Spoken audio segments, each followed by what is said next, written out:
Agustus. Tentu saja sudah kita kehadiran Ustadz kita, yaitu Ustadz Umar. Terima kasih Pak Ustadz sudah hadir di malam ini. Malam ini tanggal 16, jadi besok tuh tanggal 17 Agustus. Besok hari kemerdekaan kita yang kita peringati setiap tahunnya. Kemerdekaan yang dianugerahkan Allah kepada kita melalui perjuangan dari pahlawan-pahlawan kita, leluhur kita, yang sudah berjuang sekuat tenaga mengorbankan segala jiwa dan raga mereka. Akhirnya Allah menganugerahkan kita kemerdekaan itu. Kita mendoakan juga kepada para pahlawan yang telah berjuang di masa lalu. Semoga mereka semua diampuni dosa-dosanya. Semoga perbuatan mereka semua menjadi amal ibadah mereka, dan semoga perbuatan mereka menjadi amal jariah pada mereka untuk kita semua yang menikmati kemerdekaan pada hari ini.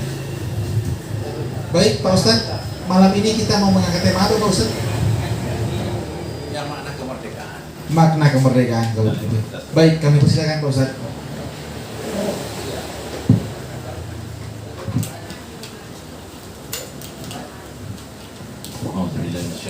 Bismillahirrahmanirrahim. Assalamualaikum warahmatullahi wabarakatuh. Waalaikumsalam warahmatullahi wabarakatuh. Innal hamdalillah hamdan hamidin hamdan syakirin hamdan yuwafi ni'amahu wa yukafi mazidah. Ya Rabbana lakal hamdu kama yanbaghi li jalali wajhika wa li 'azimi sultanik. Subhanakallahumma la nuhsi thana'an 'alaika anta kama athnayta 'ala nafsik. Allahumma salli ala sayyidina Muhammadin salatan wa salaman daimaini mutalazimaini ila yaumiddin, amma ba'du.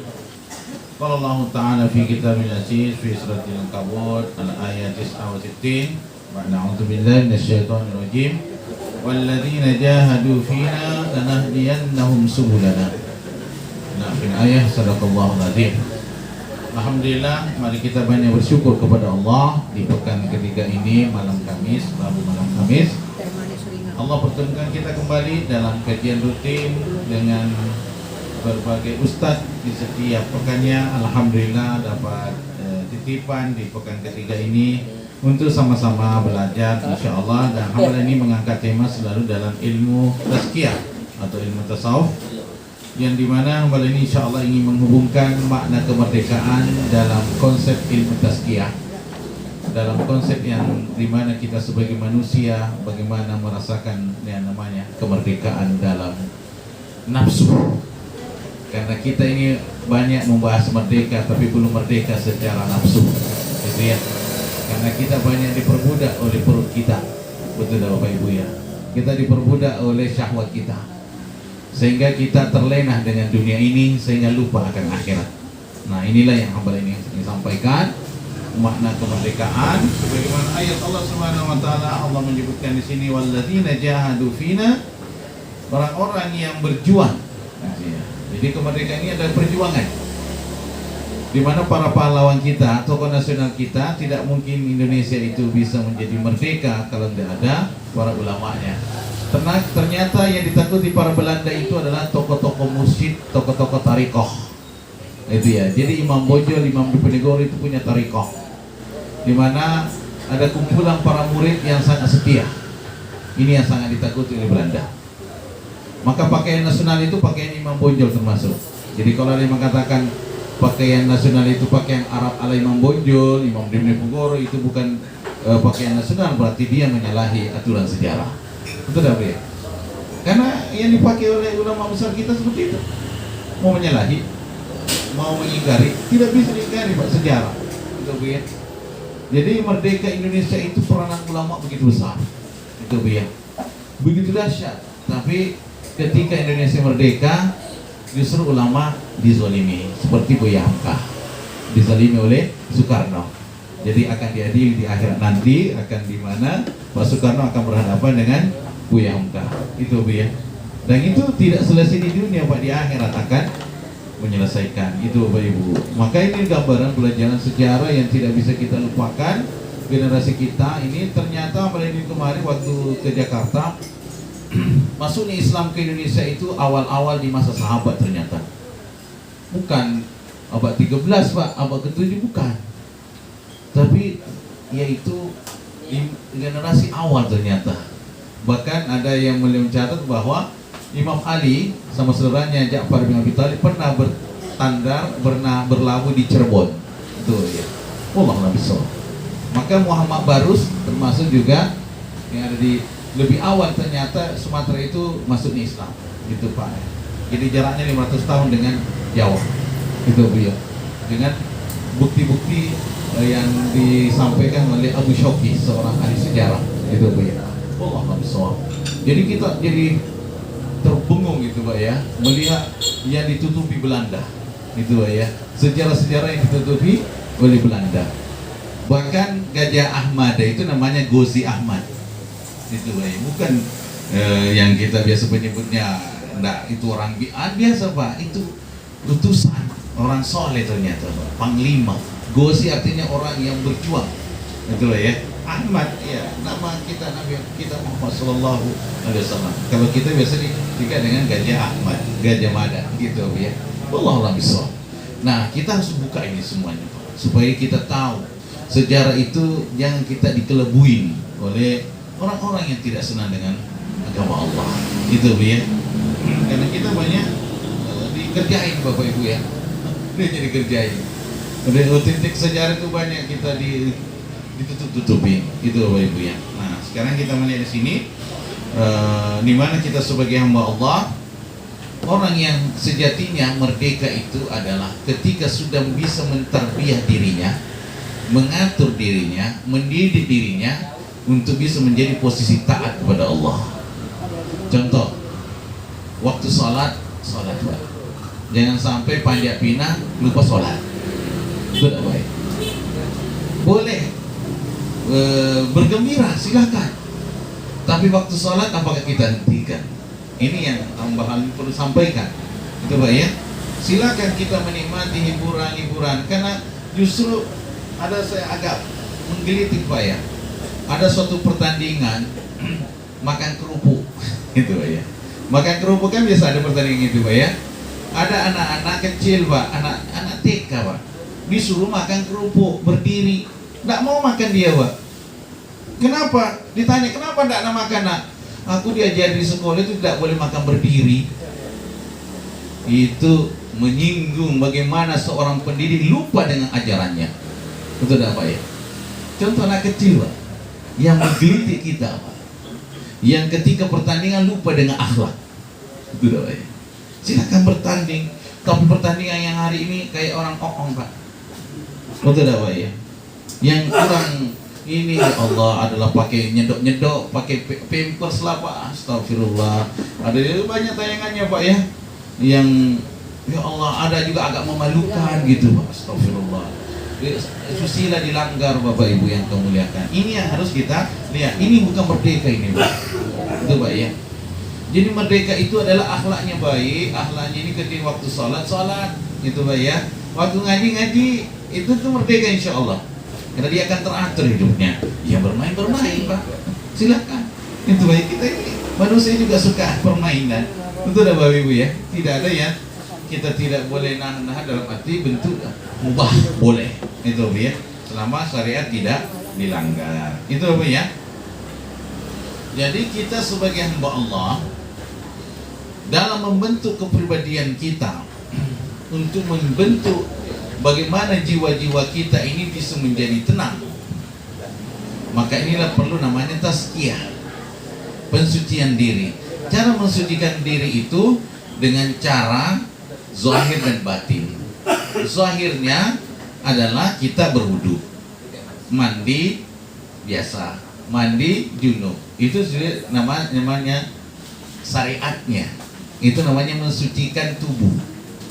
Kenapa? Apa hikmah? Contohnya orang kita contohnya sebagai suami istri sangat harus namanya wajib mandi, wajib itu karena sebenarnya mandi itu bukan najis Pak, bukan najis Pak ya. Kalau najis pada kita jangan manusia najis ya, kita ini terhormat Pak. Tapi hikmah dibalik itu adalah mendekatkan diri kepada Allah dengan perintah Allah dan Rasulnya. Ternyata hikmah di situ semuanya juga untuk mengembalikan sel-sel saraf kita yang lagi loyo, lagi kurang semangat. Maka kalau Bapak Ibu mau gagah perkasa, itu habis main bersih lagi Pak, minimal berwudu Pak. Itu Pak ya. Maka kalau kita nggak sanggup mandi setengah malam, maka bersihkan itu, kemudian berwudu, kemudian tidur lagi, lanjutkan lagi kalau sanggup Pak. Itu ya. Luar biasa juga dalam Islam itu Pak. Dan itu ibadah yang paling besar pahalanya, termasuk ibadah sepanjang waktu adalah termasuk pernikahan. Ada nggak pernikahan kita berhenti sejenak deh ya, libur dulu sebentar karena 17 Agustus besok Pak. Ada nggak itu pernikahan diliburkan sebentar Pak? Nggak ada Pak. Gitu ya. Maka iblis itu sangat senang bagaimana rumah tangga itu recok, bagaimana rumah tangga itu susah. Maka iblis itu bagaimana, di mana tangan-tangan itu bermain mulai daripada istri. Caranya iblis itu menanamkan bagaimana rumah tangga itu tidak adem, dibuatlah rasa lelah sama istri. Kadang kan Bu, rasa lelah itu timbul gak Bu? Capek ngurusin rumah tangga, nengok di Facebook enak-enak nian gitu ya. Betul gak Pak ya? Kalau di Facebook Pak, liburan, betul gak Pak? Jalan-jalan, mobil baru, betul gak Pak ya? Enak-enak nian kita. Ya Allah, masa capek ngurusin anak, betul gak Pak ini? Inilah iblis mulai berhasil menghasut ibu-ibu. Betul gak Pak ya? Nah, bapak-bapak harus tanggap di sini. Kalau sudah mulai lihat capek, ajak jalan-jalan. Dek, yuk kita jalan-jalan. Apalagi di toko emas Pak. Itu. Nah, semangat itu Pak. Karena obatnya itu langsung dikeluarin. Itu maka ada di siapa itu update status Pak, siapa? Buya siapa namanya? Bang apa namanya itu orang tua kita, Zal Henry ya, punya Mahabatullah. Itu bagus Pak. Orang yang merdeka sebenarnya ketika pasukan Soekarno-Hatta berbaris-baris di dalam dompet. Itu sebenarnya merdeka katanya. Kalau itu statusnya saya suka juga itu, itu bagus juga ya. Jadi katanya makna kemerdekaan itu ketika Soekarno-Hatta berbaris-baris di dalam dompet. Berarti duit 100.000 Pak. Itu berbaris-baris di dalamnya Pak. Mau belanja enak Pak. Itu. Nah itu artinya lagi merdeka itu. Kata beliau, akhirnya boleh gak dipinjam Buya? Katanya, wah itu gak merdeka kalau dipinjam Bapak Ibu. Itu Buya, bercanda Bapak Ibu ya. Contoh-contoh ya. Nah kita kembali melihat di sini. Jadi rumah tangga ini adalah bagaimana iblis itu merusak dengan melalui pintu istri. Maka dibuatlah istri itu capek, kemudian istri nengok Facebook. Kalau kita ini kan umur-umur seperti saya, bapak-bapak itu umur Facebook Pak. Kalau anaknya bapak umur TikTok Pak. Jadi kelasnya beda. Itu ya. Ini kalau saya tahu, saya ini belajar bisnis Pak. Di bisnis itu harus dipelajari nian dengan keadaan anak-anak dengan keadaan orang tua. Itu ya. Kalau bapak-bapak ibu itu generasi Facebook Pak, termasuk saya. Kenapa Bu ya? Suka lihat gitu. Kalau anak-anak kita nggak suka itu, sukanya yang kayak main kayak TikTok Pak.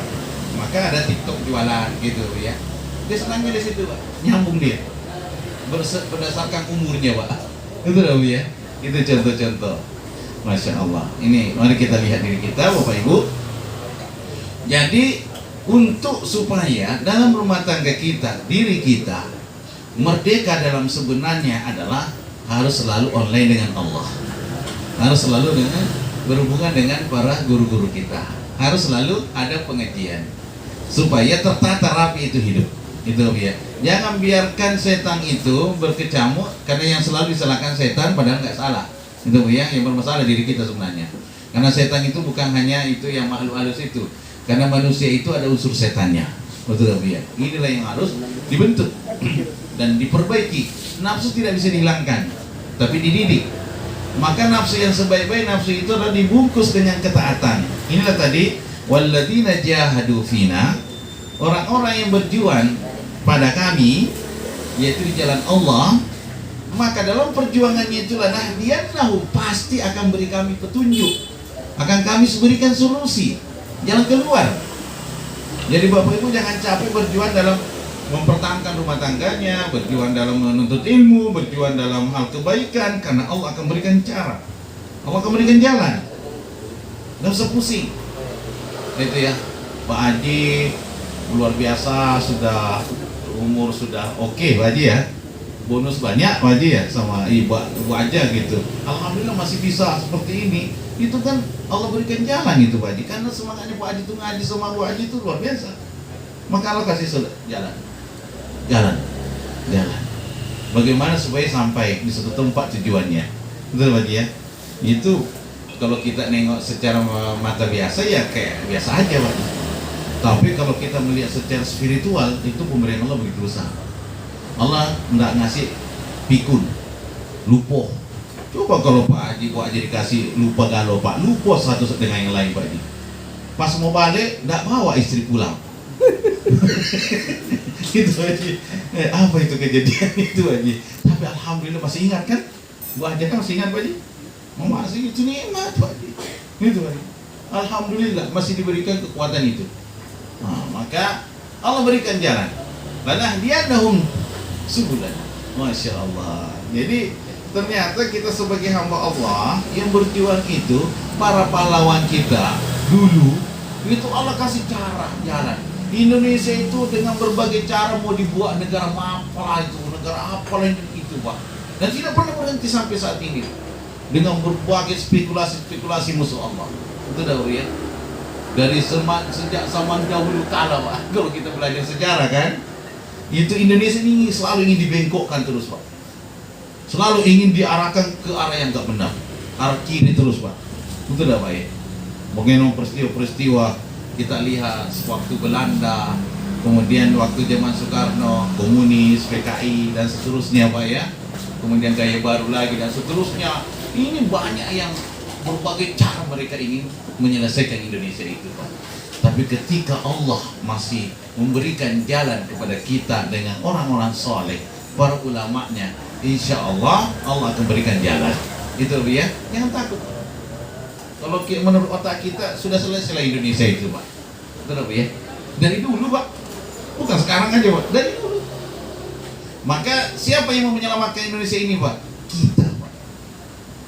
Bukan para polisi dan tentara saja, bukan Pak, kita semuanya Pak.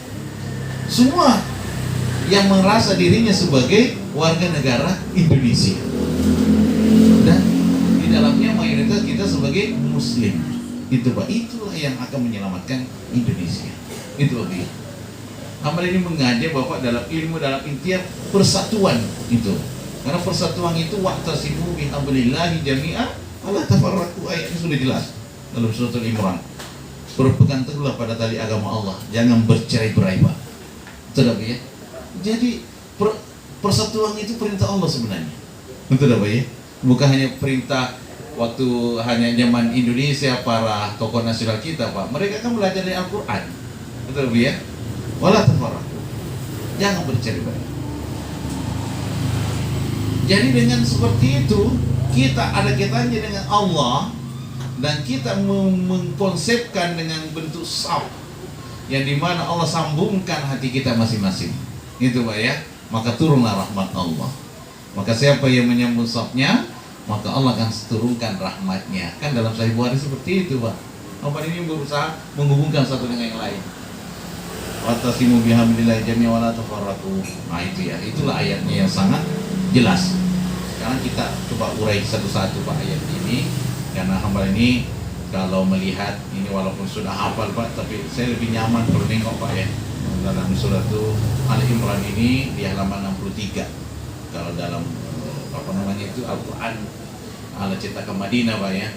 Jadi wa'tasimu, kalian, kita semuanya manusia berpegang teguhlah pada tali agama Allah. Dalam artian syariat Allah yang kaitannya dengan Allah.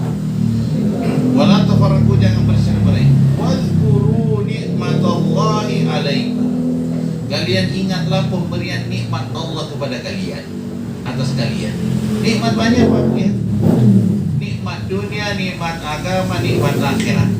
Nikmat dunia, nikmat kemerdekaan yang alhamdulillah kita sebagai warga negara Indonesia sudah memasuki ke-78. Betul Pak ya? Daripada hitungannya dari tahun 45. Betul ya? Yang dimana sebelumnya juga Indonesia sudah ada sebenarnya Pak. Nusantara, betul ya? Nah itu dengan jejak koin-koin yang ada mata uangnya zaman dulu seperti Majapahit, itu ternyata koinnya itu koin bahasa Arab, itu Pak, dinar, dirhamnya Pak, itu Pak ya. Jadi ternyata luar biasa Islam itu zaman dulu di awal-awal itu Pak ya. Tapi Belanda ingin menutup-nutupi, tapi kan ketahuan juga itu ya. Nah, kemudian nikmat Allah begitu banyak atas kalian. Id kuntum a'da'a, jika kalian ada dalam permusuhan, a'da'an saling bermusuhan, fa'allafa baina qulubikum, kendorkan hati kalian, dalam artian jangan terlalu ditinggikan Pak, merasa dirinya paling benar galuh-galuhnya Pak. Kita ini harus sejukkan hati kita. Alaf di situ adalah ada karunia kasih sayang, yang dimana kita mendahulukan marah, ujung-ujungnya rugi Pak, rugi Pak. Kok kita, Bapak Ibu pernah nggak merasakan memarahi anak? Betul apa ya? Nanti nyesal nggak Pak? Ada nggak rasa penyesalan? Atau berantem sama pasangan? Ada nggak rasa penyesalan Pak? Betul apa ya? Ya Allah, setannya saya terlalu tinggi. Itu dah ya, astagfirullah. Itu ada penyesalan itu Pak. Maka kita nih lembutkanlah hati kalian, egonya dikurangi. Itu ya. Nah, jangan kita terlalu ke situ Pak. Akhirnya kita nggak ada titik temunya Pak. Manusia itu pasti berbeda. Kalau tidak berbeda tidak lahir Bapak Ibu. Kan ada laki ada perempuan Pak. Itu berbeda kan. Bahkan saudara kita ini saudara kandung berbeda pendapat Pak. Yang suka berantem itu kakak adik Pak. Untuk apa ya? Nah, kalau sudah berbeda pulau baru berjauhan, baru terasa saling membutuhkan. Itu ya. Nah, itu contoh ya. Fa'asbahtum bi ni'mati ikhwana, maka jadilah kalian jadi dengan nikmat Allah itu menjadi saudara. Jadi persaudaraan kita di Indonesia ini berbagai macam suku, bahasa, itu nikmat Pak. Itu Pak ya. Dan adanya bahasa Indonesia yang diambil dari bahasa Melayu. Itu dah Bapak ya. Itu nikmat Bapak Ibu. Coba kalau kita saling ngotot-ngototan Pak, pakai bahasa daerah masing-masing Pak, bingung dewe Pak. Itu dah Bapak ya. Nah, kalau orang Sulawesi apa kabar agak kareba gitu Pak ya. Kalau bahasa Indonesia apa kabar? Piye kabare? Itu dah Bapak ya. Kalau bahasa Medan apa namanya itu Pak? Dio itu apa namanya itu? Ada istilah-istilahnya Pak. Beda Pak ternyata. Jadi bahasa Arab aja kan berbeda Pak. Bahasa Arab itu ada ciri khas Mesir, Yaman, Saudi, itu ada Pak. Syria, kalau bahasa Arabnya Syria itu apa kabar? Shlona. Itu beda banget Pak. Kalau bahasa Arab aslinya kayak Fahaluka. Itu Pak ya. Maka Arab itu juga ada bahasa persatuannya, bahasa Fusha. Itu ya. Indonesia ada bahasa persatuannya, itu adalah bahasa Indonesia. Itu nikmat Allah Subhanahu wa taala. Itu Pak ya. Akhirnya kita bisa komunikasi kan? Ini nikmat Pak. Seandainya kita nggak saling memahami, apalagi kalau kita bertemu Pak, mau menikah, ini banyak bahasa isyarat lah itu Pak. Betul Pak ya? Karena kita bahasanya nggak nyambung. Alhamdulillah bahasa Indonesia itu adalah bahasa persatuan dan termasuk nikmat dari Allah Subhanahu wa taala, sehingga kita bisa menjadi satu saudara, ikhwana. Wa kuntum ala syafa hufratin minan nar. Kalian pernah hampir masuk ke dalam jurang api neraka karena permusuhan. Karena la yadkhul jannah qatil. Tidak masuk surga orang yang memutuskan silaturahim. Padahal wajib, Masya Allah. Ini dari kopi-kopi Afghanistan kan. Masya Allah. Keren lah. Habis burung melanglang buana Pak Haji ya. Masya Allah, ketemu minimal ininya. Mau bercanda Pak Haji ya, supaya iklannya lewat gitu ya. Itu aja. Oke, kita lanjutkan lagi Bapak Ibu yang kemuliaan. Jadi kalau kita memutuskan persaudaraan itu sebenarnya kita memasuki jurang neraka Pak. Itu ya. Maka tidak masuk surga orang yang memutuskan silaturahimnya, kata Rasulullah. Di sini ayatnya hampir kalian masuk neraka, jurang neraka karena memutuskan silaturahim. Berarti persatuan itu adalah silaturahim yang bisa membuat selamat penduduknya bisa masuk surga. Itulah ya, silaturahim. Masya Allah, ayatnya jelas. Kemudian fa'anqadzakum minha, kalian bebaskan darinya itu. Artinya kita dengan berpegang teguh, dengan persatuan, dengan bersilaturahim, maka Allah bebaskan itu dari jurang api neraka. Kadzalika yubayyinullahu lakum ayatihi. Begitulah Allah sangat jelas ayatnya itu kepada kalian, la'allakum tahtadun, agar kalian dapat petunjuk. Itu ya, hidayah. Masya Allah, dengan persatuan itu termasuk bagian nikmat Allah, dan kita semoga selalu dapat hidayah. Itu Bapak Ibu ya, jelas ya. Surat Al-Imran itu Bapak Ibu ya, di ayat 103. 103 Surat Al-Imran. Jadi ayo Bapak Ibu, perjuangan ini tidak pernah selesai. Itu Bapak ya, selagi masih hayat di kandung badan, selagi masih hidup, gitu Bapak ya. Kemerdekaan sejati itu adalah kemerdekaan yang dimana bisa mendidik dirinya dalam posisi taat kepada Allah. Itu Pak ya, tidak diperbudak oleh pekerjaan. Kadang-kadang kita kurang jujur atau kurang adil. Kita dari pagi sampai tidur lagi yang dipikirkan hanya dunia Pak. Itu dah Pak ya. Nyari duit Pak, nyari duit Pak. Dari hari libur pun banyak kita ke pesta Pak. Betul dah ya. Di Jambi ini kan ke pesta Pak, ke libur. Betul Pak ya. Atau minimal Jambi Paradise, jalan-jalan bawa anak-anak. Atau terserah Pak, tergantung hobi masing-masing ya. Bukan dilarang ya Pak ya. Akhirnya ngajinya waktu capek Pak. Itu Pak ya. Kadang-kadang kurang jujur kita ini Pak. Ngajinya waktu capek, dicarilah waktu libur Pak, baru ngaji Pak. Akhirnya nggak selera, ngaji ngantuk jadinya Pak. Enggak. Baru selesai baru. Oh iya sudah ya. Itu ya. Jumatan sudah capek. Kan nunggu galau Pak kalau Jumat itu. Tiang-tiang bisa jadi sandaran itu. Betul Pak ya. Apalagi khatibnya baca datar banget bacaannya Pak. Baca teks itu Pak. Bukan teks proklamasi Pak ya, teks khutbah. Itu Pak Bu ya. Dibacaannya datar Pak, kita rasanya enggak tahan itu Pak, berat banget kepala itu. Pengalaman kan Pak? Termasuk saya. Itu Pak Bu ya. Kalau saya khatib Pak, saya teriak-teriak Pak. Gue kaget dia Pak. Kalau sudah mulai sini, saat kencang suara langsung gini. Itu saya perhatiin Pak jamaah Pak. Oh iya, ini ada aja Pak Ustadz ini. Ya memang begitu kenyataannya Pak. Karena kalau sudah hati naik di mimbar, sudah mulai pada nunduk-nunduk Pak. Saya kan tengok Pak, wah pada nunduk ini. Taksin. Ternyata ngantuk Pak. Tidak ada dusta di antara kita ini Pak ya. Itu Pak. Allahu Akbar. Itu Pak ya. Ya salah. Inilah diri kita Pak, yang tidak terbebas daripada ikatan syahwat, keinginan nafsu yang luar biasa, yang menggila Pak. Maka cara menundukkannya adalah jadikan dia taat kepada Allah. Cara untuk menjadikan taat, bergaul sama orang soleh, bergaul sama ulama. Kemudian kita action dengan melalui puasa. Besok puasa Pak, ayo puasa Pak. Kita memaknai kemerdekaan Indonesia bukan merdeka pesta pora makan Pak. Hore bebas, tidak Pak. Kita bersyukur kepada Allah. Itu Pak ya, dengan berpuasa. Berpuasa itu banyak sekali manfaatnya. Kan amal-amal kan histori amal kita di hari Kamis Pak. Semoga besok hari Kamis, di mana di saat memperingati itu Allah masih menguatkan Indonesia Pak. Betul tak Pak ya? Masya Allah. Dengan puasa dekat dengan Allah. Itu ya. Masya Allah, luar biasa Pak pemberiannya. Nah, dengan puasa itu akan membuat diri kita juga daripada toksik jahat. Itu menyehatkan tubuh kita itu dengan berpuasa. Kata Dr. Zaidul Akbar, ada obat yang tidak bisa diobati dengan materi, dengan obat itu pada bisa Pak. Obatnya itu puasa. Itu Pak. Jadi ada suatu penyakit dalam tubuh kita tidak bisa diangkat melalui dengan obat apapun kecuali dengan puasa. Itu Pak. Maka Nabi itu sangat sehat Pak. Ketika Nabi dikirimi dokter kepresidenan dari Mesir, kan dikirimi hadiah. Itu seorang wanita dinikahi Nabi, namanya Maria Kebitiyah, menjadi Ummul Mukminin. Sudah Pak ya.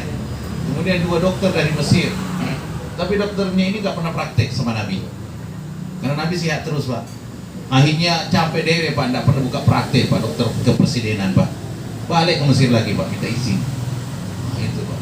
Jadi mau bikin pensiun dokter Pak, caranya ala Nabi Pak. Pensiun lah itu Pak. Dokter ilmunya penting Pak. Penting Pak. Cuma caranya kita banyak yang tidak terbebas daripada makanan dan minuman yang kita makan itu luar biasa menyakiti tubuh kita. Maka kalau Bapak Ibu, ini memang juga perjuangannya berat Pak. Kalau apa kata Dr. Saidul Akbar, kalau mau merdeka dari kesehatan, jangan makan yang kaitannya dengan minyak-minyak, berhubungan dengan minyak. Ini tidak bisa Pak, ini godaan ini Pak. Gorengan. Itu namanya. Sepekan beda makan kaitannya dengan itu. Berkaitan dengan nasi, karena ada unsur diabetesnya Pak. Jangan makan nasi Pak. Kemudian tepung-tepung, jangan makan tepung-tepung dengan berbagai variannya, dari roti dan sebagainya. Itu dah Pak ya. Jangan makan dengan gula, karena gula itu sangat bahaya banget ternyata Pak. Gula itu teman kelihatannya bagus di depan, tapi di belakang nikang. Itu yang bentuk diabetes, membentuk keroposan tubuh. Kemudian kita cepat beruban, sekarang banyak cepat beruban karena itu unsur gulanya kita terlalu banyak. Kita ini cepat, masih muda Pak sudah beruban. Dengan berbagai varian kita makan di luar jajanan dan sebagainya, ada unsur gulanya semua Pak.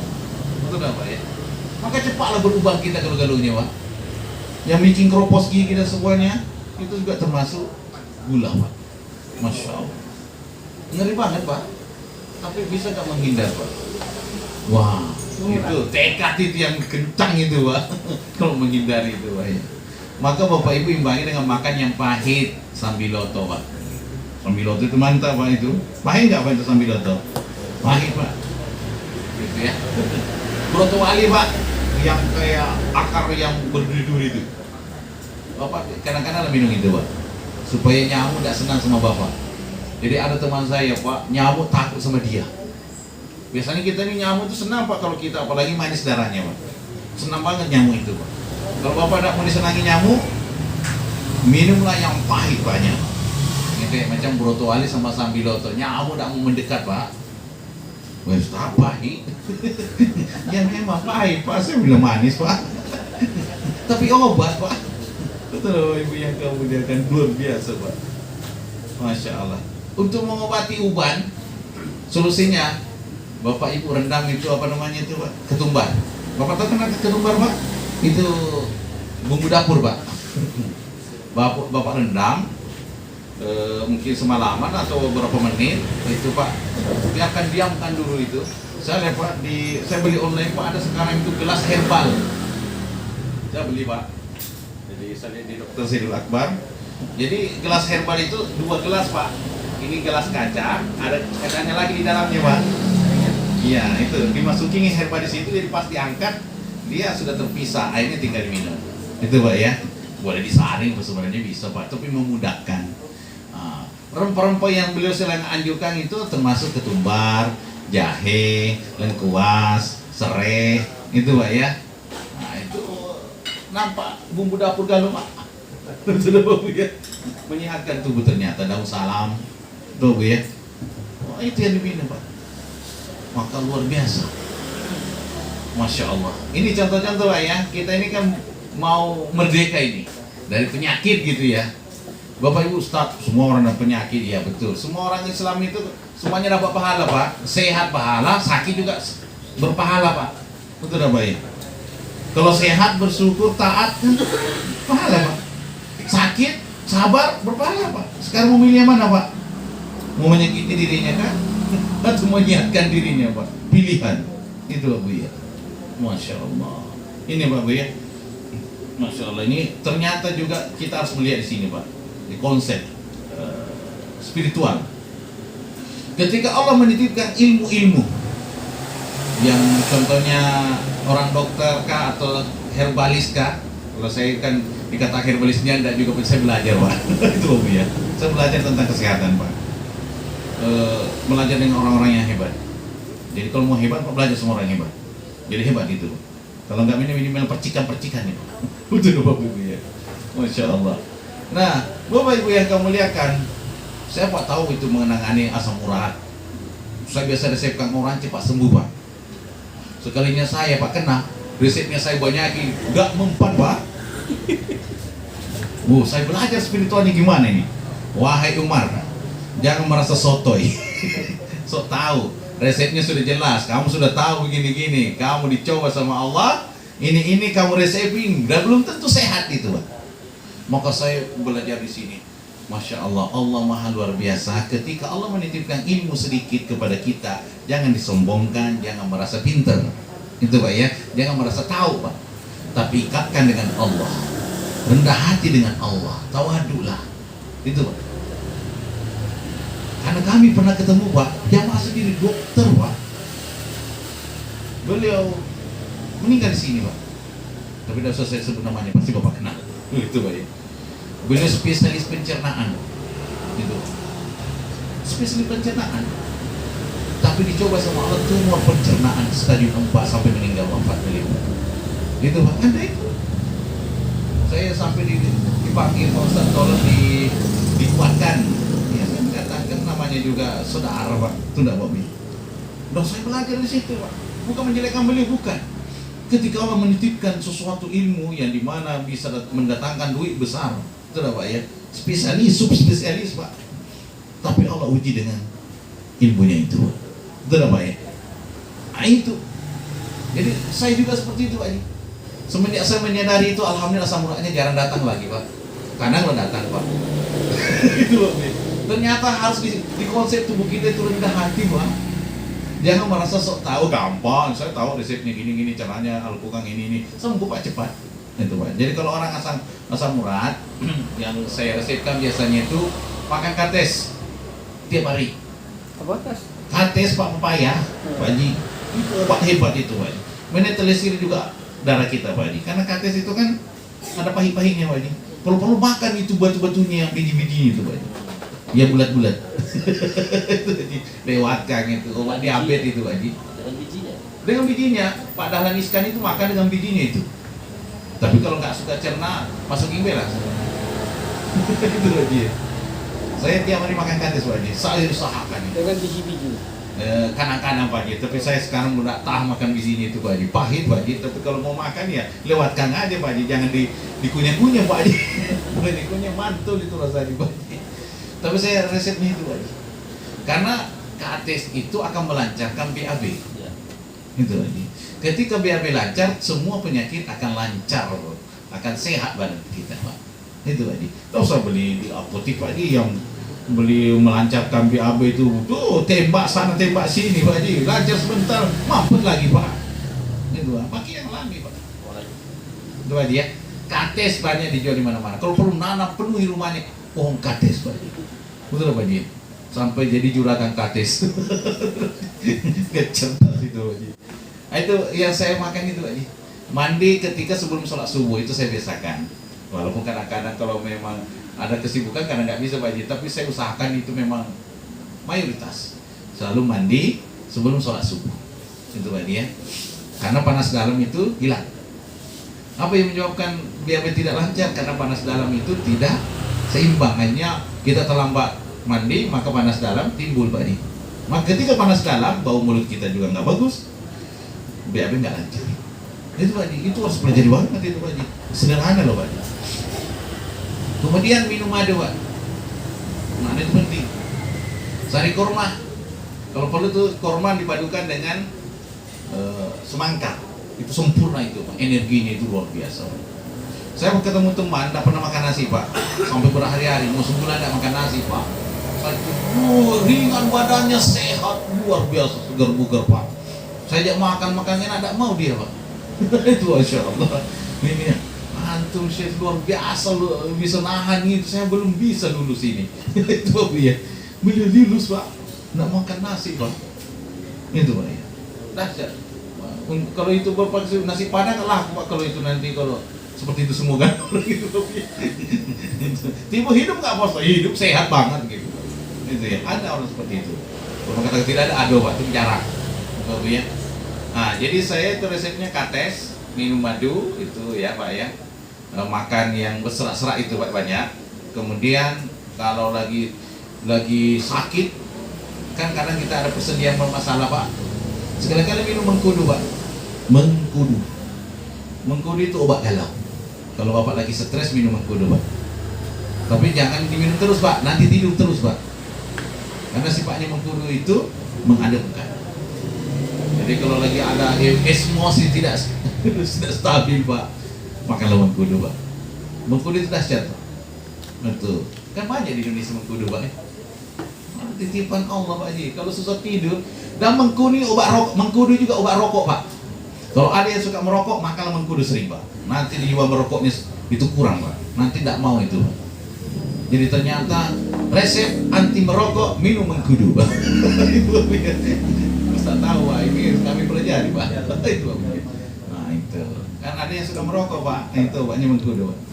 Insya Allah nanti akan berkurang nanti keinginannya. Mau merokok Pak, tapi keinginannya hilang Pak.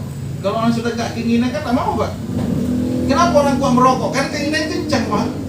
Setelah makan, kalau nggak merokok tidak salah hidup itu Pak. Ustaz tahu aja nih Pak. Itu Pak. Kalau nggak merokok itu inspirasi nggak timbul Pak Ustaz.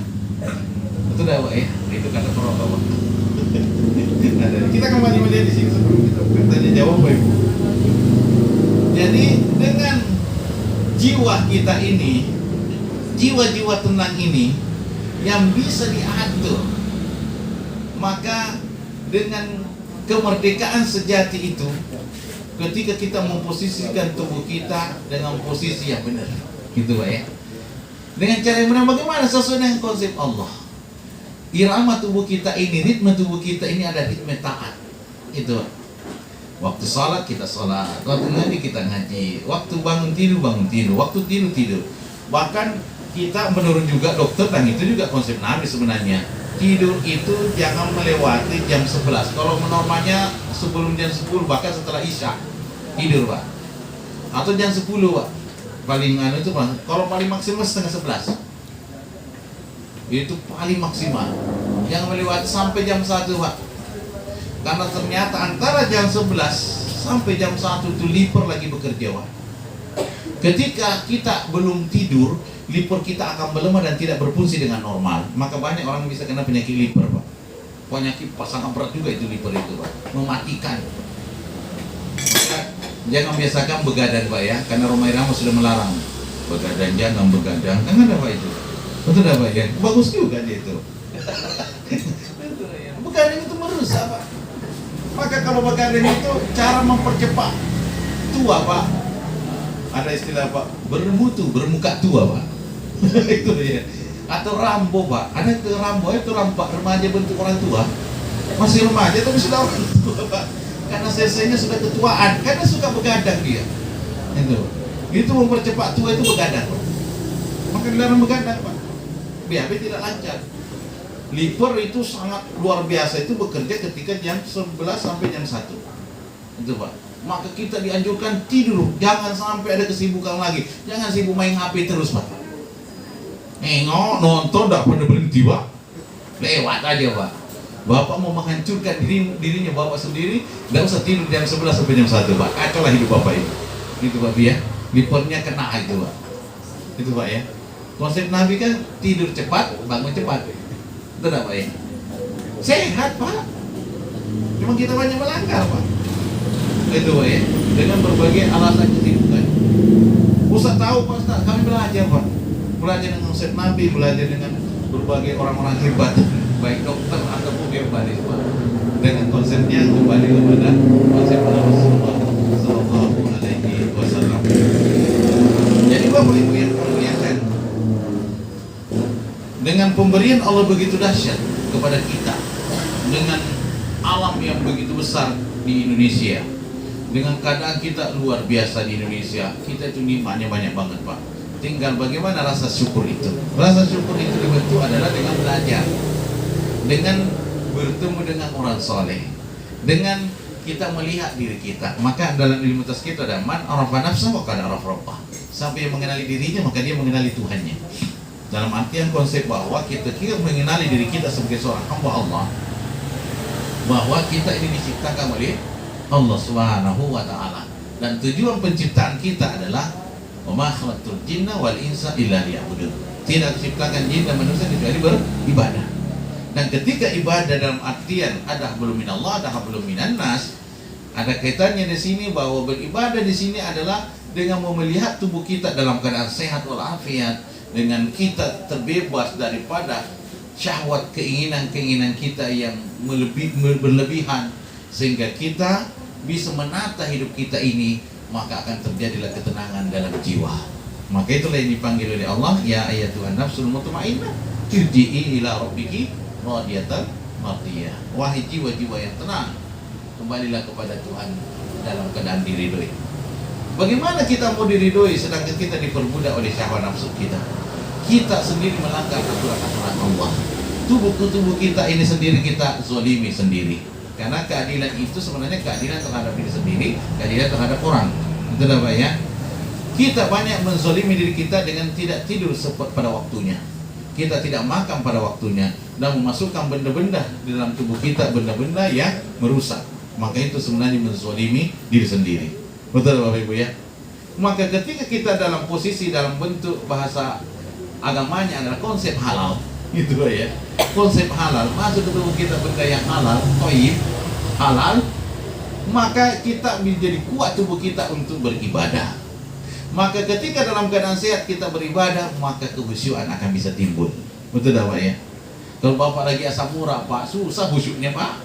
Usah tahu, saya mengalami Pak, pernah mengalami. Sampai saya pakai kursi duduk Pak, tidak bisa saya duduk ya Allah, sakitnya sampai ke ubun-ubun rasanya sakitnya Pak. Ya Allah, sakit ternyata Pak. Gak enak Pak. Kalau orang nengok kita biasa Pak, tapi yang merasakan bukan biasa Pak, luar biasa. Gitu Bapak ya. Maka sehat itu sangat penting karena supaya itu menimbulkan kehusyuan, ketenangan dari benda yang halal. Betul Bapak ya? Sehingga mudah-mudahan kita dipanggil oleh Allah dalam keadaan jiwa yang tenang. Itu Pak ya. Dalam keadaan diridhoi. Itu konsep Allah Subhanahu wa taala. Maka pada kulit ibadi di dunia dia sudah sehat, dunia sudah nyaman, halal dari hidupnya semuanya diridhoi oleh Allah, masuklah ke surganya Allah Subhanahu wa taala. Pada kulit ibadi, pada kulit jannati, wahai hambaku masuklah dalam surga. Ayatnya kan seperti itu Pak dalam suratul Fajr. Itu Bapak Ibu ya. Masya Allah, luar biasa Bapak Ibu. Semoga Bapak Ibu mendapatkan kebaikan-kebaikan dan makna kemerdekaan sebenarnya. Inti makna kemerdekaan itu adalah Bapak bisa didik nafsunya Bapak sendiri untuk dalam konsep ketaatan. Karena yang paling berat itu adalah menasihati diri sendiri. Betul apa? Menasihati diri sendiri. Termasuk saya Pak. Itu loh ya. Karena saya pernah ketemu dengan Bapak, Masya Allah, ini teman saya Pak. Tapi saya nggak usah sebut namanya karena orang kita Jambi juga. Beliau pandai Pak menyampaikan orang itu Pak. Beliau kena sakit Pak, sakit berat. Sekarang sudah meninggal Pak. Benar-benar kemarin sudah almarhum Pak. Jadi saya mengingatkan beliau juga sering ulang-ulang. Waduh, saya selalu ingat nasihatnya Ustaz Umar. Apa katanya? Yang paling berat dalam hidup ini adalah menasihati diri sendiri. Itu Pak ya. Kita sudah tahu ilmunya gini-gini, tapi diri sendiri aja nggak sadar gitu Pak. Itu apa dia? Masya Allah, berat. Tapi Bapak Ibu yang mengatakan berat, insya Allah bisa. Kembalikanlah kepada Allah. Ya Allah, semoga hamba ini bisa sadar, bisa jadi benar. Ya Allah, tahu diri gitu. Itu apa ya? Dan ya Allah, ketika rasa malas itu timbul Pak, berat banget itu Pak. Malas ngaji, malas ngapa-ngapain gitu. Itu apa ya? Itu nasihat itu benar. Ngocehin orang gampang. Itu apa ya? Ngocehin diri sendiri berat Pak. Itu ya. Itu inti yang perlu hamba disampaikan. Semoga bermanfaat untuk kita. Fadli, ada yang mau ditanyakan Bapak Ibu sambil jalan ini Pak ya. Ini hidangan yang tidak boleh disia-siakan. Bapak Ibu minyak, maka Allah siapkan minyak zaitun. Itu Pak ya. Obatnya minyak itu Pak, kasih minyak zaitun Pak. Itu mengontrol kolesterol Bapak Ibu. Itu Pak ya. Wallahu a'lam. Alhamdulillahirrahmanirrahim. Terima kasih Ustaz Umar untuk ilmu yang diberikan pada malam hari ini. Jadi kita mengangkat mengenai kemerdekaan diri. Yang paling utama setelah kita merdeka secara negara, lalu yang paling kecil kita merdeka secara diri, adalah kita harus memerdekakan diri kita dengan cara mengontrol diri kita sendiri. Nah ini mungkin saya buka pertanyaannya begini Pak Ustadz. Boleh Pak. Karena kan kita kan udah mulai mau bener mungkin Pak Ustadz ya. Setelah perjalanan remaja, naik kemudian dewasa, segala perbuatan buruk dilakukan, kemudian tiba pada titik sadarnya, dia mulai belajar mulai belajar agak serius nih Pak Ustadz. Hmm. Dengan maksud tadi itu untuk mengontrol hawa nafsu, mengontrol pikiran-pikiran buruk semuanya kan, kembali kepada Allah dengan ajaran-ajaran Allah. Nah, cuman Pak Ustadz kadang-kadang suka gini nih, ketika kita baru belajar, baru tahu ini semuanya, kita jadi ngerasa paling benar Pak Ustadz. Betul itu. Kalau misalnya saya pernah mengalami juga, jadi waktu itu baru belajar Al-Fatihah. Baru belajar Al-Fatihah Ustaz.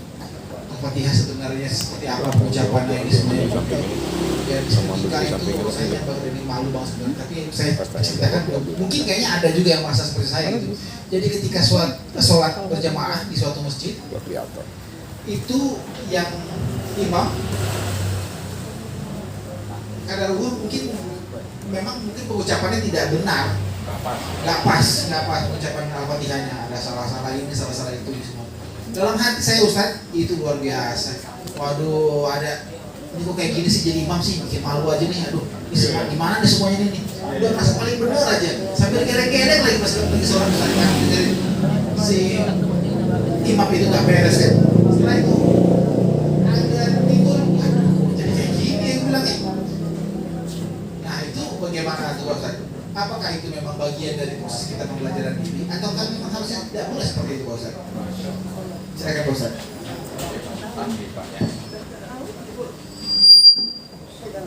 Terima kasih banyak.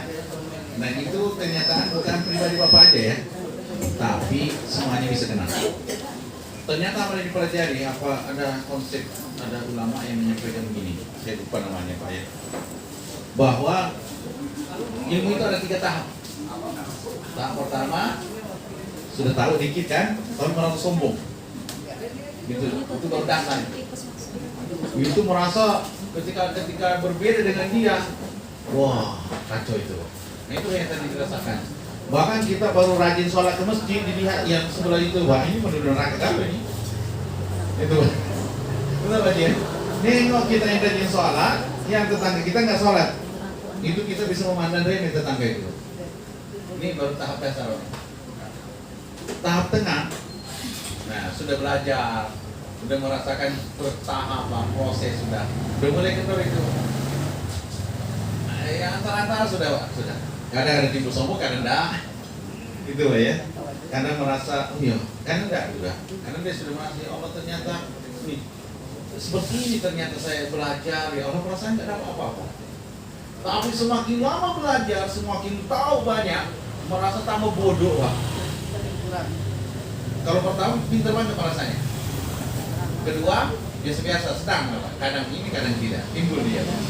Tapi ketika tahap terakhir itu, tahap para ulama tinggi, ilmunya luar biasa. Dia sudah merasa sudah super bodoh, super tidak tahu, merasa nggak ada apa-apanya. Ya Allah, jauh banget daripada kata layak. Sebenarnya itulah ini. Itu Pak, dalam ilmu tahap ini. Maka Bapak Ibu lihat dirinya Pak. Apakah sudah merasa sudah sempurna kan? Atau merasa sangat kurang? Kalau Bapak merasa kurang berarti bagus itu. Daripada merasa sempurna. Karena kesempurnaan itu hanya Allah yang sempurna. Setelah dia, itulah manusia. Bukan diri Bapak deh. Apalagi ibaratnya anak-anak yang baru belajar, anak SMP, SMA Pak. Itu atau anak kuliahan, yang lagi semangat-semangatnya. Itu kan memandang biasa, remeh. Tapi seiring waktu berjalan, dia mau belajar tentang spiritual, belajar tentang agama, dia akan tahu ada proses itu. Tapi dia yang berarti belajar. Seperti itu waktu gue jelas. Kalau nggak salah aku Umar bin Khattab yang bilang Ada ya? proses 3, itu proses belajar. Kalau Berarti Pak Ustadz, ketika kita ada muncul rasa seperti itu, kita jangan berhenti belajar ya Pak Ustadz ya. Harus terus belajar sampailah kita menemukan apa yang kita cari. betul. Baiklah kalau begitu. Ada lagi yang mau tanya? Bang Budi udah mau nanya Bang? Yang banyak ya Bang? Assalamualaikum warahmatullahi wabarakatuh. Waalaikumsalam. Menyikapi fenomena di momen kemerdekaan ini, kalau di suatu RT, di suatu kampung, kadang-kadang kita diminta sumbangan. Betul. dimintai semua. Kalau kita tak nyumbang nanti, wah ini mulai nih tanya-tanya kiri kanan. Nanti NKRI. Nanti NKRI. Nanti kalau ada apa-apa kumpul sendiri, nggak mau bantu warga. Ya. Cuman begitu kita nyumbang, kadang tuh uang yang kita sumbang itu, ya acaranya kan kadang, ya kadang bertentangan saya. dengan Iya Ustaz. Misalnya seperti misalnya ngomong ada organnya dengan biduannya, gimana malam penutupannya, pembagian hadiahnya gitu. Terus Ustaz, kadang uang kita itulah Ustaz yang untuk membeli hadiah untuk ini. Nah itu hukumnya gimana Ustaz? Masya Allah. Siap. Terima kasih Ustaz. Berarti Bapak berada di antara-antara kegalauan. Betul apa ya? Nggak ngasih kita dikucilkan. Betul apa ya? Mudarat juga. Dikasih jatuhnya takutnya kepada yang haram. Betul itu Pak ya? Sekarang bagaimana solusinya? Ada kaidah usul fikih kita bisa pakai. Bapak lihat akhafud dararain atau mana lebih banyak masalahnya daripada mudarat. Bapak lihat. Kalau masalahnya masih lebih banyak, mungkin contohnya berbagi, maka bisa dipakai. Tapi kalau mudaratnya lebih banyak, tidak usah dikasih. Itu aja kuncinya Pak. Satu sisi silaturahmi jadi putus, apa ya? Satu sisi kita dikucilkan, apa ya? Dengan ini akhirnya kita jadi kelompok yang terpinggirkan dan terkucilkan. Apa ya? Dan kita ini harus berdoa juga, kita tidak boleh meninggalkan tetangga. Betul apa ya? Kalau bisa Bapak mewarnai gitu ya. Nanti Bapak ini ajak ke ini Pak, dan sebagainya. Pokoknya tinggal leadership kita timbul gitu ya. Bapak lihat seperti ini. Tapi kalau Ustaz saya nanti jatuh kepada yang awal bagaimana?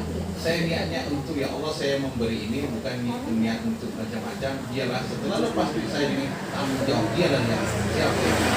Karena dia muslim punya banyak di situ. Saya muslim ya macam-macam gitu ya, macam-macam KW Pak. Betul apa dia? Maka lihat apa mudarat yang mana yang lebih ringan daripada mudaratnya atau mana yang lebih banyak masalahnya.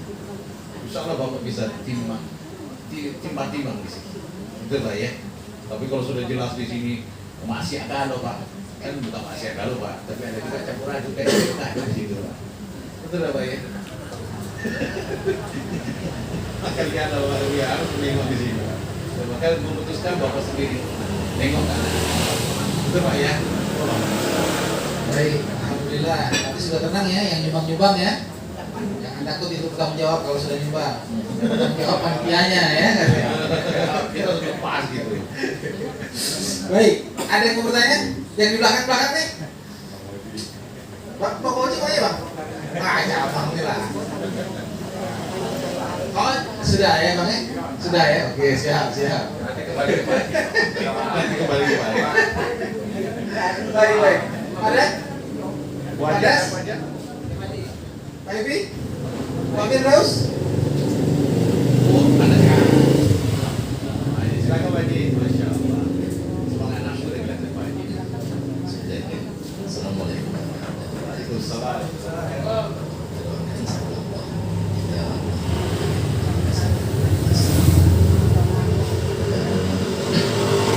Pada kesempatan ini Pak Ustaz, saya mungkin lihat pulang itu dia suka habis ya, sering sakit. Masya Allah. Ya bukan menyalahkan Pak Haji ya. Kadang-kadang memang iya betul Ustaz, karena kita itu tidak bisa menyesuaikan atau menempatkan seharusnya ini jam istirahat, jam ini mengangkat semuanya ya. Memang betul kata Ustaz tadi, salah satu cara puasa lihat ya, puasa. Baik Ustaz, pada kesempatan malam hari ini kebetulan kita membicarakan masalah kemerdekaan. Kita tahu Ustaz bahwa kemerdekaan itu kemerdekaan sudah jelas bahwa berkat rahmat Allah SWT. Sebenarnya dalam artinya Ustaz, kemerdekaan itu berkat rahmat Allah. Ya, kalau kita tidak kemerdekaan, entah sampai dapat kita. Dan untuk mendapat kemerdekaan itu banyak sekali ya, saudara-saudara kita muslimin yang berjuang mempertahankan dengan mengorbankan nyawa harta semuanya. Ya, memang berdarah-darah. Begitu juga selanjutnya mempertahankan kemerdekaan sehingga kita hari ini, ya, alhamdulillah, ya, semoga Allah selalu melindungi kita dan negara kita. Ya. Saya melihat sekian lama kita peringati itu perayaan kemerdekaan. Saya melihat bahwa kita warga negara itu ya tidak mensyukurinya dengan benar-benar sesuai dan karena Allah betul. Banyak di kalangan kita itu membuat acara kemerdekaan itu dengan hal-hal yang benar-benar tidak bermanfaat atau tidak berguna, sia-sia. Pertama contohnya banyak Pinang itu banyak korban besar, Banyak mati, Pak. banyak sekali. Sementara apa yang dibubuhkan ke atas, ya sudah dikasih aja lama. Kenapa harus itu? Katanya nggak seru. Nah, itulah Ustaz. Dan banyak pertandingan-pertandingan lain yang ya hanya untuk hibur-hiburan saja. Apakah lebih baik kita bisa buat dengan kajian-kajian, bisa mengaji atau untuk hal-hal lain yang lebih bagus itu? Iya.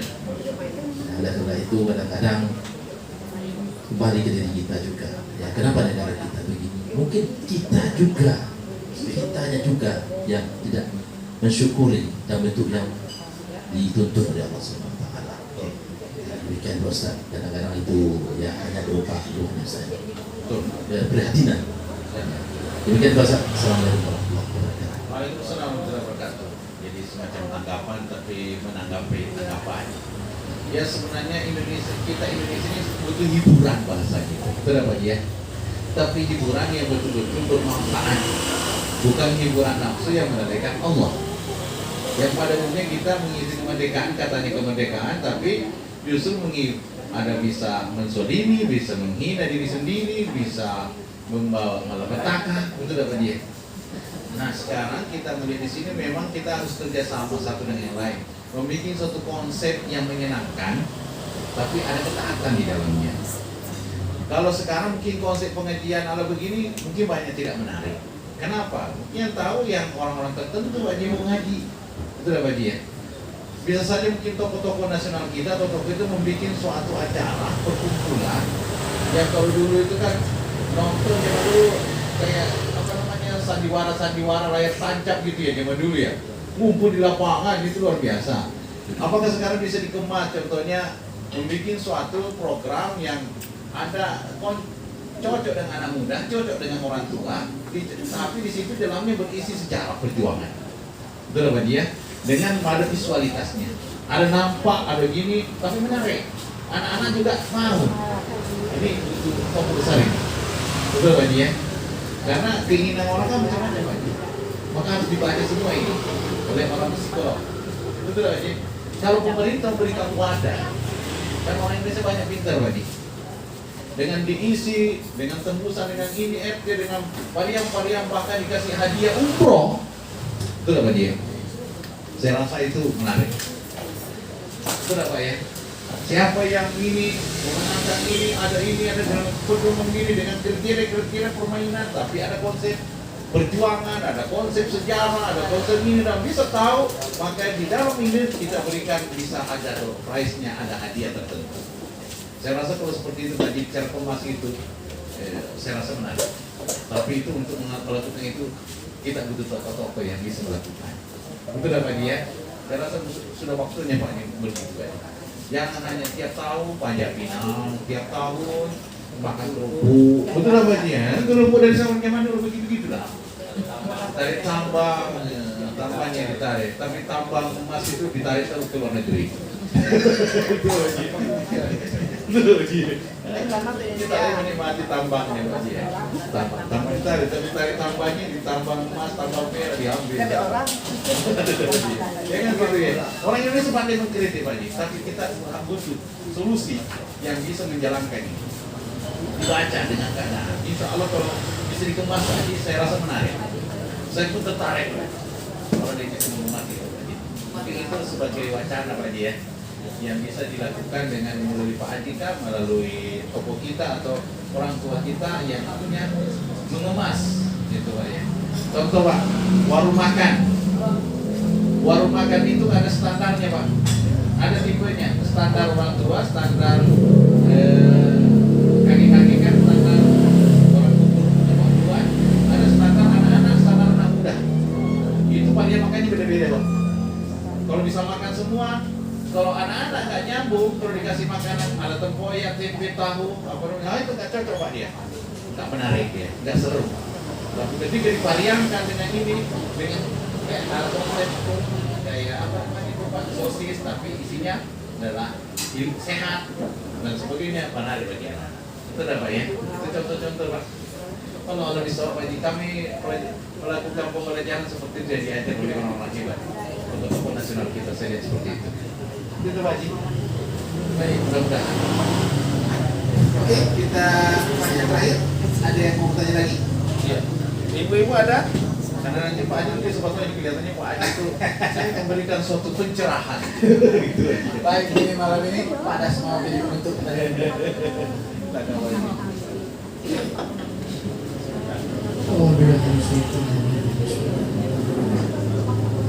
Assalamualaikum warahmatullahi wabarakatuh. Ustaz dan teman-teman yang dirahmati oleh Allah Subhanahu wa taala. Kita malam ini judulnya makna kemerdekaan. Ustaz tadi mengatakan bahwa di satu sisi kita belum merdeka karena Soekarno dan Hatta belum berbaris bidang PPK. Dan itu memang agak sulit Pak. Zaman-zaman sekarang ini Soekarno dan Hatta itu kalau hanya seorang saja dia ada, tapi kalau dikatakan berbaris sulit tampaknya. Gua ya.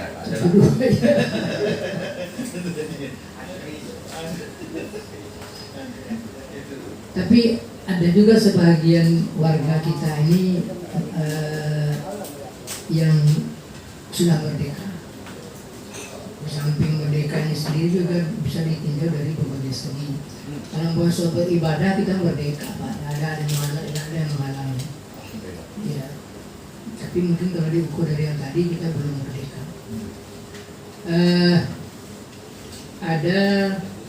Saya ingin bicara mengenai Ustadz. Ada Ustadz yang memang kalau ukuran sekarang kalau orang bilang pro rezim, dia mengatakan bahwa negara kita ini bagus. Di bawah Pak Presiden ini memang bagus, banyak yang maju. Tapi ada juga sebagian Ustadz mengatakan tidak. Yang mengatakan tidak ini juga macam-macam caranya, Ustadz. Ada alasannya masing-masing. Ada alasannya masing-masing. Ada Ustadz yang tidak percaya dengan rezim sekarang ini. Dia demo dan di mimbar dia omongannya berapi-api, menantang Jokowi begitu kan. Ya. Tapi ada juga Ustadz tidak mau demo. Oh, kalau menurut dia disampaikan nasihat saja, mau dia demo. Dan yang lebih hebat lagi, mengapa kita harus demo-demo? Negara kita ini kapanpun sudah ada takdir dari Tuhan. Apapun yang akan kita usahakan, presiden yang akan datang sudah ditentukan. Tuhan yang menentukannya. Jadi maksud saya Ustaz, cara menghadapi situasi seperti ini oleh para ustaz yang berbeda itu bagaimana tanggapan Ustaz? Terima kasih. Luar biasa pengamatannya Pak Haji ya. Terima kasih banyak. Mau bertanya juga Pak Haji ya? Oh, boleh Pak Haji, nanti saya menzolimi Pak Haji gitu ya. Oke, Masya Allah luar biasa pengamatannya Pak Haji dan itu kenyataan. Jadi hamba melihat, kita melihat dengan bijak. Dalam Islam, sejarah Islam itu bisa terjadi seperti itu. Dari dulu Pak Haji, sejak zaman sahabat. Jadi semenjak banyak itu kematian Sayyidina Utsman itu Pak Haji menimbulkan polemik yang luar biasa. Maka muncullah berbagai aliran. Betul ya. Aliran ini ada aliran yang super gitu ya, tidak bisa. Maka muncul istilah Qadiriyah. Dia lebih mengedepankan otaknya yang lebih dahulu daripada yang lain. Nah, ada juga konsep yang berlawan dengan otak. Cukuplah terima takdir saja. Itu Jabariyah namanya. Jadi lawannya Qadariyah Jabariyah. Jadi lebih mengutamakan takdir Tuhan lah sudah. Memang sudah ditakdir siapa yang jadi presiden, memang seperti itu. Betul apa dia? Dan itu memang begitu. Nanti kita jawab mana yang terbaik. Itu aja. Ada orang konsep harus sesuai dengan konsep Al-Quran, tidak bisa itu bid'ah, itu haram itu, sampai Sayyidina Ali terbunuh.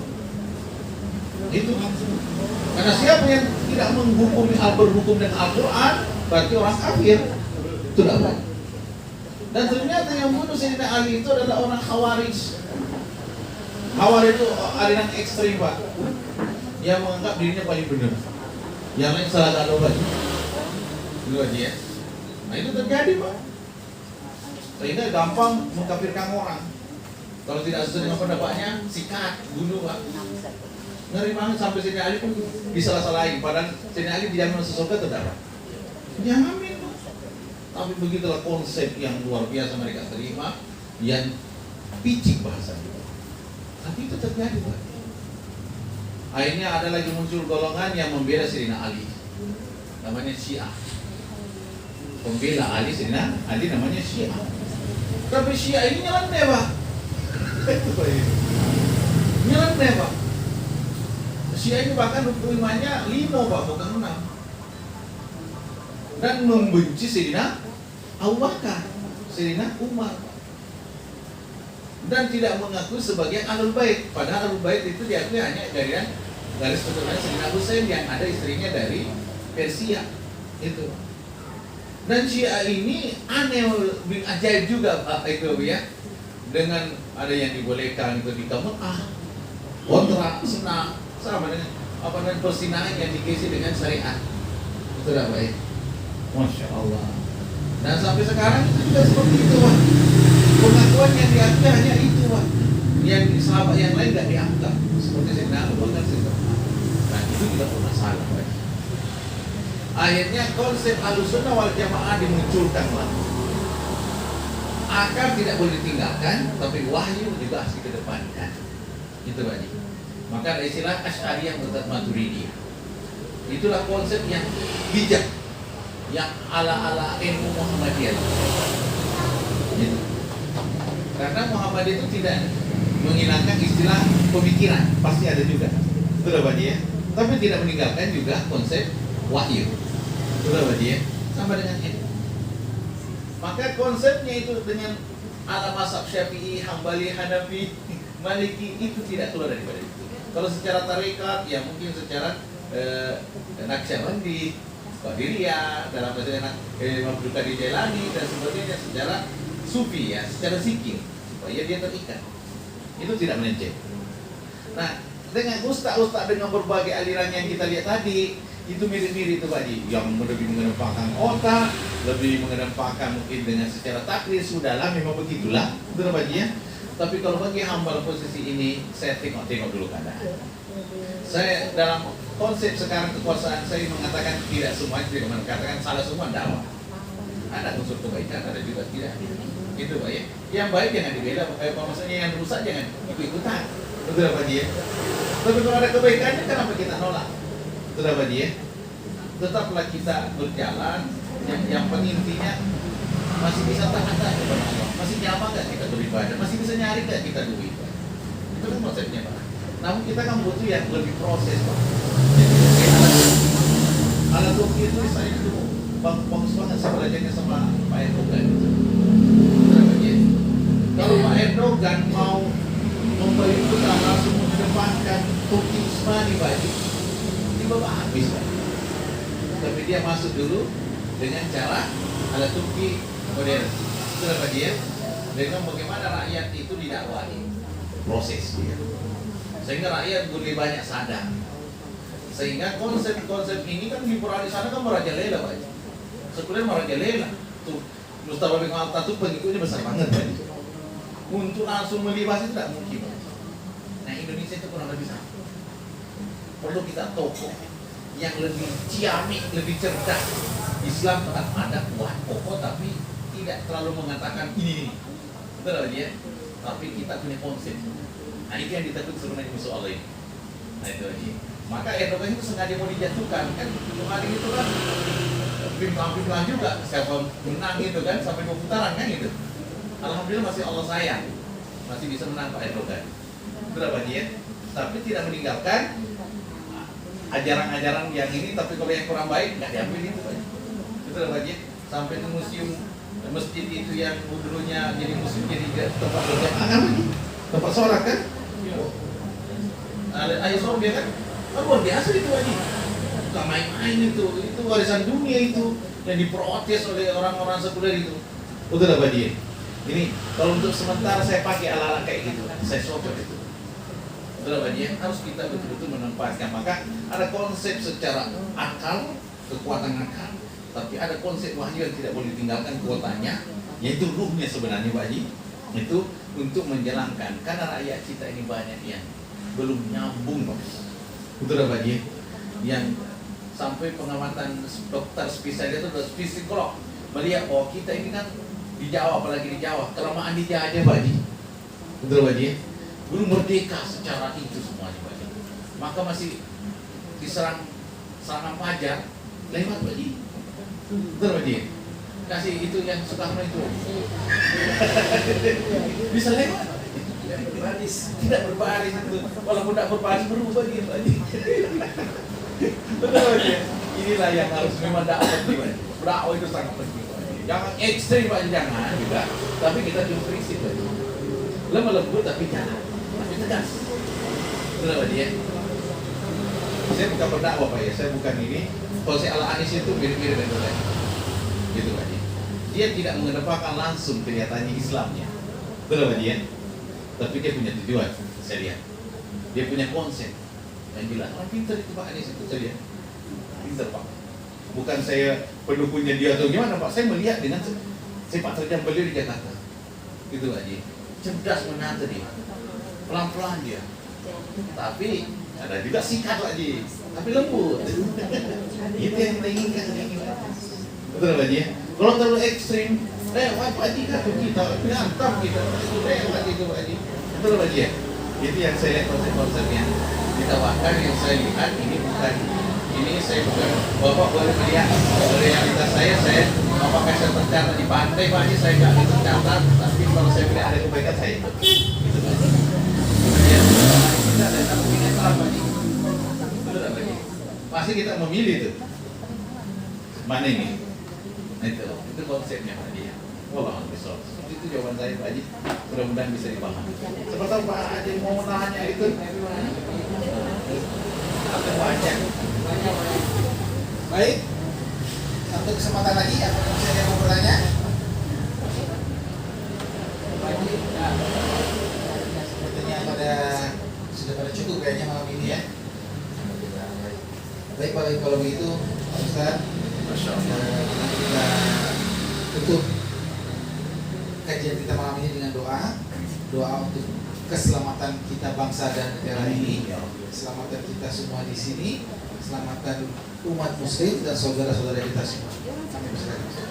Mari kita berdoa kepada Allah Subhanahu wa taala, semoga insyaallah negeri kita selalu dalam keadaan banyak orang taat di dalamnya.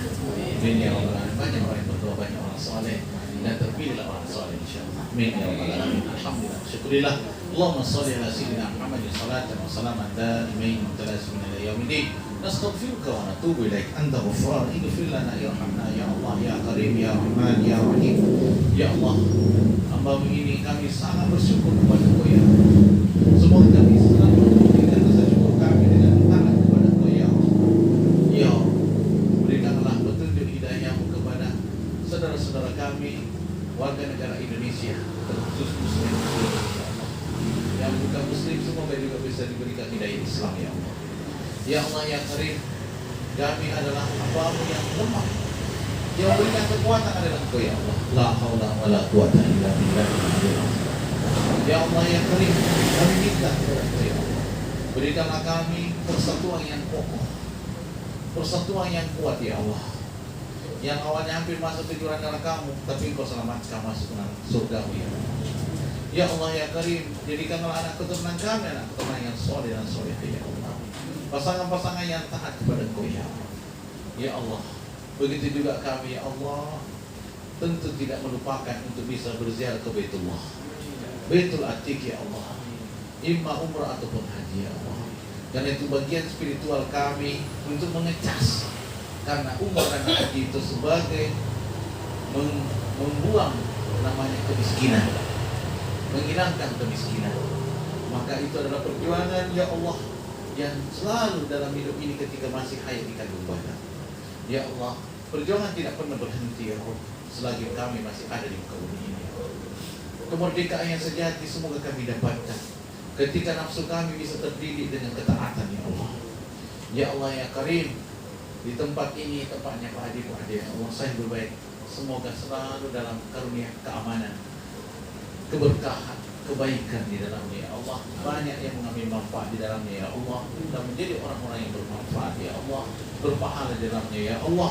Ya Karim ya Rahim, semoga kami ya Allah selalu berikan keselamatan ya Allah, karena negeri ini adalah negeri yang begitu besar untuk kami ya Allah, begitu indah ya Allah. Semoga kami ya Allah, umat Islam pada mayoritasnya ya Allah tidak tersingkirkan, tapi masih kuat di dalamnya. Begitu banyak ingin mengalihkan Indonesia ini, begitu banyak ingin merobohkan Indonesia ini, tapi karunia-Mu selalu ada kepada kami ya Allah. Semoga selalu itu bertahan ya Allah, selalu bertahan ya Allah, bersama dengan orang-orang saleh, dengan para ulama kami dan pemimpin-pemimpin yang baik kami ya Allah, yang mengantarkan kami bisa masuk ke surga ya Allah. Rabbana hab lana min azwajina wa dhurriyyatina qurrata a'yunin waj'alna lil muttaqina imama. Rabbana atina fid dunya hasanah wa fil akhirati hasanah wa qina adzabannar. Wadkhilna jannata ma'al abrar ya aziz ya ghaffar bil alamin. Subhanaka walhamdulillah la ilaha illa anta nastaghfiruka wa natubu ilaik. Alhamdulillahi rabbil alamin. Allahu akbar. Assalamualaikum warahmatullahi wabarakatuh.